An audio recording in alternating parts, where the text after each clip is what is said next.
Several years ago, I pushed the publish button on a blog post that changed the course of my ministry.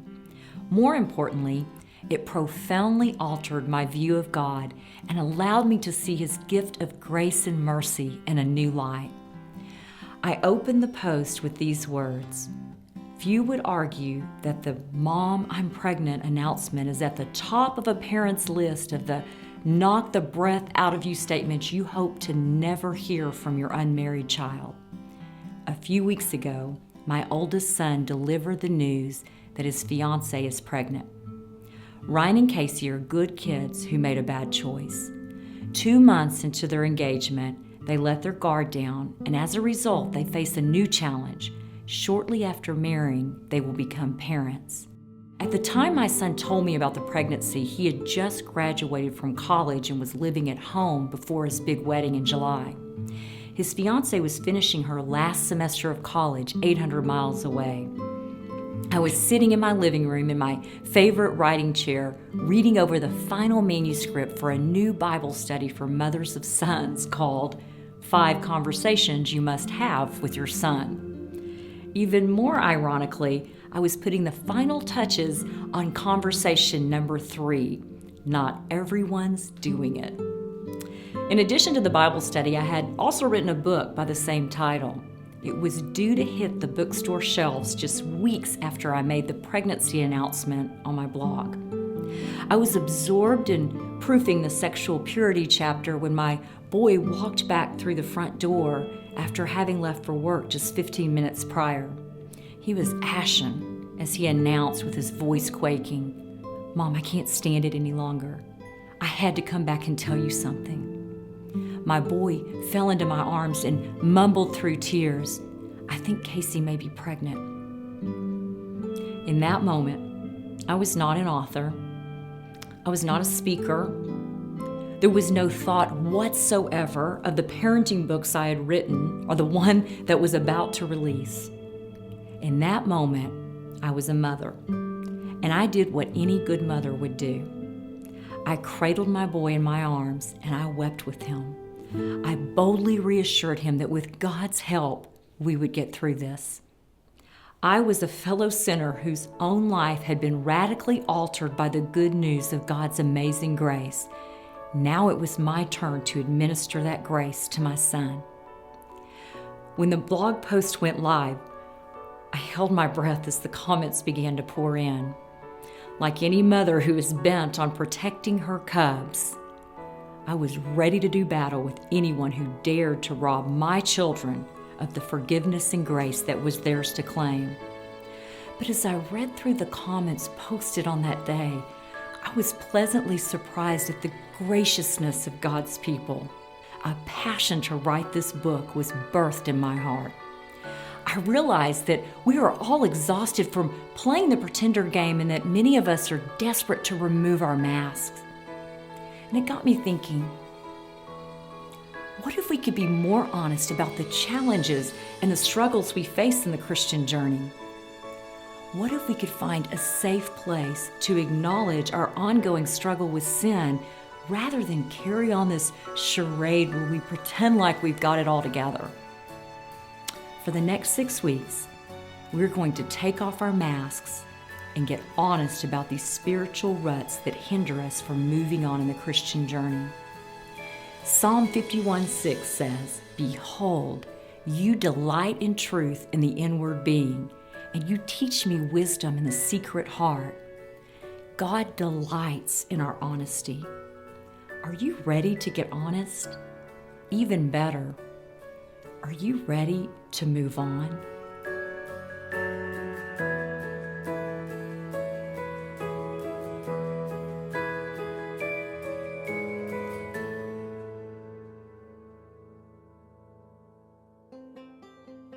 The truth is, we're all a mess. But the good news is that God is bigger than any of our muddy messes. Unfortunately, most Christians will live their entire lives playing the pretender game. I played that game for plenty of years, and I learned the fine art of painting a fake smile on my face, even if my life was unraveling at the seams. And it worked just fine. until I landed in a counselor's office worn out from the futility of trying to maintain the image that I had it all together. In that first counseling session, I confessed to feeling like a fraud in ministry when I couldn't measure up to the truths I teach and write about. I confessed to teaching about Jesus Christ being our everything, but spending many days trying to find satisfaction in 1,000 different false gods. I confess that in spite of writing parenting books, my children were far from perfect. I confess to being tired and burned out for nearly a decade, but not knowing how to slow down and be still. I confess that no matter how much I do, I never feel like I measure up, not as a mother, a wife, a Christian. I told the counselor that behind the curtain of my life, I was a mess. With each honest confession, I felt a tiny surge of courage. When I left the counselor's office that day, I felt like a burden had been lifted. Breaking the silence felt good, incredibly good. I had taken a necessary first step, admitting to the mess. As I plumbed the depths of my soul, I came to the realization that somewhere along the way, grace had shifted from being the solid foundation of my faith to becoming a mere footnote in my belief system. The transition was not a sudden event, but rather a process that snowballed slowly over many years. The love and compassion I once granted to unbelievers, or for that matter, to stumbling Christians, had gradually been replaced with finger-pointing and judgment. Time spent reading God's Word had begun to feel like something I had to do rather than something I wanted to do. My heart-to-heart conversations with God had become less frequent and more distant. Sharing the good news with others had become a chore on my spiritual to-do list rather than a privilege. Of course, falling short in these areas produced a never-ending cycle of guilt and condemnation that only left me feeling even more distant from God. In desperation, I began to pray and ask God to restore to me the joy of your salvation. Bottom line, I wanted my joy back. But first I had to determine where along the way my joy had taken a hike, and more importantly, why. If my hunch is correct, many of you can relate. Maybe your once vibrant faith has over time devolved into a familiar mediocrity. Perhaps you go through the motions like a well-rehearsed dance number, never stopping to consider if God even choreographed the routine. On the outside, your faith is clean, polished, and most of all, predictable. But deep down in your soul, you wonder if your walk with God was supposed to be more adventurous, more exciting, more risky. Before you even allow your heart to believe such a thing, you squelch the nagging thought, knowing it would require change and most likely a departure from your standard comfort zone. So you go through your routine another day. You wake up the next day and start all over again. Days turn to months, months into years, and years lapse into decades. Chances are you'll take that same routine to your grave, unless, of course, something interrupts your tidy, well-groomed faith routine. The very essence of the gospel message tells us we're a mess, each and every one of us. No one is exempt. In Romans chapter 3, Paul reminds us, "For all have sinned and fall short of the glory of God." We are all on equal turf when it comes to our contribution to the trashy landfill of sin. Some people's trash may smell worse than others, but at the end of the day, it all smells. Fortunately for us, God saw something worth redeeming out of our foul, rank trash heap. In his book, The Ragamuffin Gospel, Brennan Manning says, "For ragamuffins, God's name is mercy. We see our darkness as a prized possession because it drives us into the heart of God. Without mercy, our darkness would plunge us into despair. For some, self-destruction. Time alone with God reveals the unfathomable depths of the poverty of the spirit. It is in this poverty of our spirits that we come to recognize we need a Savior. Yet few of us are willing to talk about the messy moments that led us to the cross, or for that matter, the messy moments that follow. And yes, we still find ourselves in the midst of messes after we are saved.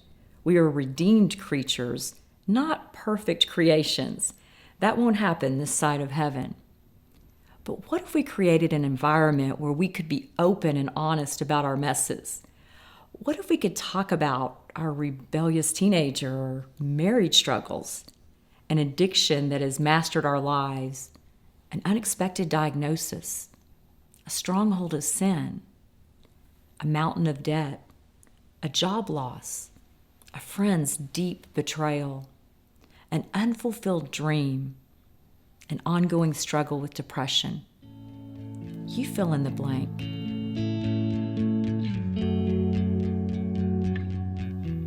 What is your mess? Why are we so caught off guard by the fact that life is chaotic and unpredictable? Why can't we accept that messes are inescapable in this life? We frantically rush to fix them, brush past them, or bury them deep. As a result, we deny the possibility that God intended the difficulties of life to become a small part of His bigger story. We cannot accept the idea that the heartbreaks and hurdles are meant to become trophies of His grace rather than secrets to be buried. There's a part in the classic tale, The Velveteen Rabbit, where the rabbit asks his friend, the skin horse, about this process of becoming real. The skin horse's answer is a beautiful description of the evolution of authenticity. The rabbit asked, "Does it hurt?" "Sometimes," said the skin horse, for he was always truthful. "When you are real, you don't mind being hurt." "Does it happen all at once like being wound up?" he asked, "or bit by bit?" "It doesn't happen all at once," said the skin horse. "You become. It takes a long time. That's why it doesn't happen often to people who break easily or who have sharp edges or who have to be carefully kept. Generally, by the time you are real, most of your hair has been loved off and your eyes drop out and you get loose in the joints and very shabby. But these things don't matter at all because once you are real, you can't be ugly, except to people who don't understand. It doesn't happen all at once. You become. When you choose to be real, you embark on a journey. It is not a journey for the fragile or faint at heart. Showing up at the starting line will require courage. It's far easier to blend into the crowd and pretend all is well and good. Smile, learn your lines, and join the ranks of the status quo. If you want to be real, you must be willing to put up a fight. Others will be uncomfortable with your honesty. Many will label you as odd or emotional or even unspiritual. You will meet resistance at every turn. You will stand alone or with some fellow ragamuffins against the norm because real people are not content to sit on the sidelines and remain silent about the power of the gospel. I'm not referring to a spill your guts, no healthy boundaries, TMI kind of real where you vent about your marriage struggles on Facebook or hash out the details of your past during an open mic session at church. I'm talking about the kind of real where you offer glimpses of your story in order to put a spotlight on grace. Interestingly, the Greek word for grace is Charis, and it means the divine influence upon the heart and its reflection in the life. Is your life a reflection of God's grace? Psalm 51:6 is an anthem for authenticity. Behold, you delight in truth in the inward being, and you teach me wisdom in the secret heart. The Message says it this way: what you're after is truth from the inside out. Enter me then, conceive a new true life. I love that. A new, true life. No more pretending. No more saying we're okay when we're really not. My healing journey began when I finally granted myself permission to not be okay. Not to stay there forever, of course, but rather to acknowledge that not being okay is a perfectly normal part of the Christian journey. I cringe at the thought of how I might have reacted to my son's news about the pregnancy had I not learned this valuable truth years prior. This study was birthed out of a desire to see others embark on the same healing journey. It's for those of us who are ready to remove our mask and live wholehearted lives rather than the double-minded ones many of us have settled for. It's about saying goodbye to that person we've been pretending to be and celebrating the person God created us to be, a gloriously imperfect mess who is loved by a perfect and holy God.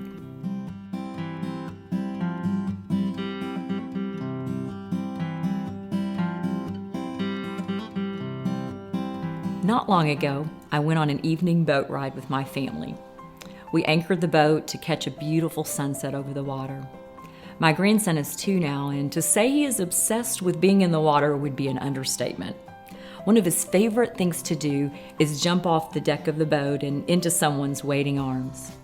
No sooner had we put the anchor down than the chorus of pleas began. "Two tree, two tree, two tree." That is his way of saying, I want to do that thing where y'all count 1, 2, 3, and then I jump, okay? I watched as my daughter-in-law stripped him down to a diaper and a life jacket. My son jumped into the water and with his arms open, signaled for his boy to jump. Before Walker hit the water, he was already demanding, "Two tree," again. Over and over again, he jumped. And over again, his daddy caught him. This went on for a dozen or more jumps, and then my son, growing tired, told his boy, "No more. Time to get back on the boat and stay on the boat." Taking a cue that his daddy was officially off the clock, Walker immediately turned his attention to me and began saying, "Mimi, two tree, Mimi, two tree." What began as a question quickly turned into a frantic and urgent request. "Mimi, two tree, Mimi, two tree." It was heart-wrenching to see him screaming for another chance to jump into someone's arms. Look, I couldn't handle peer pressure in my younger years, so what makes you think I stood a chance when my grandson is begging me with taunts of "Mimi, two tree"? So I did it. I jumped. Fully clothed, I got up and I took a running leap off the back of the boat, and I jumped. My reward was coming up for air and hearing the precious giggles of a 2-year-old who didn't think there was anything unusual or odd about a 50-year-old Mimi jumping into the lake with all her clothes on. And then I assumed my rightful place in the water as my son lifted my grandson back up to the platform to begin his next round of jumps, this time into his Mimi's arms. I couldn't help but marvel in the reality of the moment as I waited to catch my grandson for what seemed like the bazillionth time. It hadn't been that long ago when I heard that announcement. "Mom, I think Casey might be pregnant." What a mess that was. And now this. "Mimi, two tree, Mimi, two tree." Mercy met us in our mess and turned it into something beautiful. Coming clean about our struggles, weaknesses, and imperfections is a scary thing. It's a lot like jumping off the back of a boat and trusting that someone will catch you. Not only that, you want to know it will be worth it when you come up for air. From someone who's taken the jump, let me assure you, it's worth it. When you've experienced the mercy of God in the deep, staying on the boat and playing it safe is no longer an option. So what do you say? The choice is simple. You can stay where you are, or you can get honest and move on.